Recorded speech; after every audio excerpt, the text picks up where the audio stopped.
নমস্কার দর্শক বন্ধুরা, ধর্ম সংস্কার চ্যানেলের আজকের পর্বে আপনাদের সকলকে জানাই স্বাগত।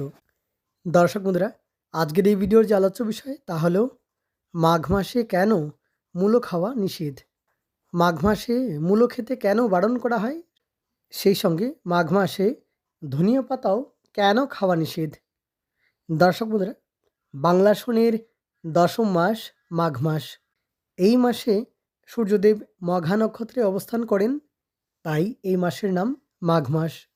শাস্ত্রে প্রতিটি মাসেরই বিশেষ তাৎপর্য রয়েছে, তবে মাঘ মাসকে অতি পবিত্র এবং সৌভাগ্যবান বলা হয়েছে। কথিত আছে যে চান্দ্র মাসে সাধারণত মঘা বা তৎসন্নিহিত পূর্বাপর নক্ষত্রে পূর্ণিমার অন্ত হয়, তাই চান্দ্রমাঘ। এবং রবির মকর রাশিতে অবস্থানকালে যেহেতু প্রায় তা সংঘটিত হয়, যে কারণে ষোড়মাঘ বলা হয়। দর্শক বন্ধুরা, এই মাস শীত ঋতুর অন্তর্গত। মাঘ মাসে ভগবান শ্রীহরির মাধব রূপের পূজা অর্চনা করা হয়। মাঘ মাসে প্রাতকালে যে কোনো পবিত্র নদীতে স্নান করলে শুভ ফল প্রাপ্ত হয়। দর্শক বন্ধুরা, আয়ুর্বেদ শাস্ত্রে এবং জ্যোতিষ শাস্ত্রে মূলো খেতে বারণ করা হয়েছে, সেই সঙ্গে ধনিয়া পাতা খেতেও বারণ করা হয়।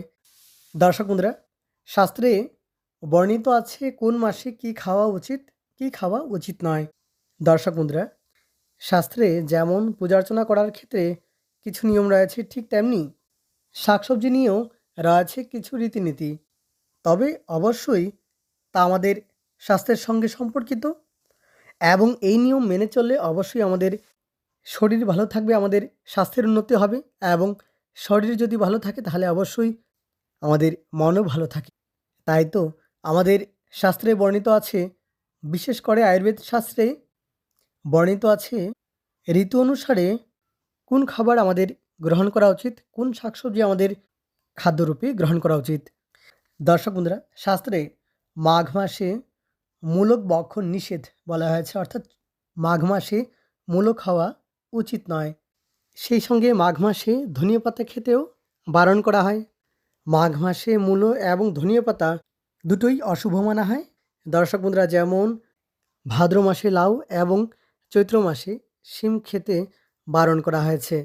দর্শক বন্ধুরা, শাস্ত্রে বলা হয়েছে মাঘ মাসে মূলো খাওয়া মদ্যপানের সমান নিন্দনীয় কাজ, তাই মাঘ মাসে মূলো খাওয়া নিষেধ।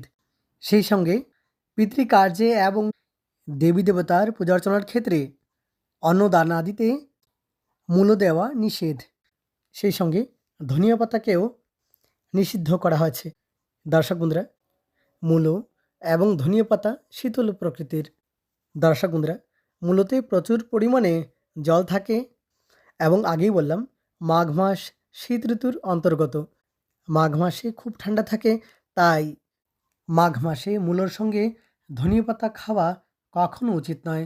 দর্শক বন্ধুরা, তা আমাদের স্বাস্থ্যের জন্য হানিকারক হতে পারে, যেমন কফ সম্বন্ধিত সমস্যা, পেটের সমস্যা বা সর্দি জ্বর হওয়ার সম্ভাবনা থাকে, এবং যে কারণে আমাদের স্বাস্থ্যের অবনতি হতে পারে। তাই শাস্ত্রে এই মাঘ মাসে মূলো এবং ধনিয়া পাতা খেতে বারণ করা হয়েছে। তবে মাঘ মাসে যে কোনো প্রয়োজন থাকে ব্যক্তিকে শীতবস্ত্র দান করলে ভালো হয়। সেই সঙ্গে মাঘ মাসে তিল খাওয়া খুব ভালো। মাঘ মাসে তিল খাওয়ার সাথে দান করলেও শুভ ফলে প্রাপ্ত হয়। তাহলে আজকের জন্য এ পর্যন্তই। অনেক অনেক ধন্যবাদ ভিডিওটি শেষ পর্যন্ত দেখার জন্য।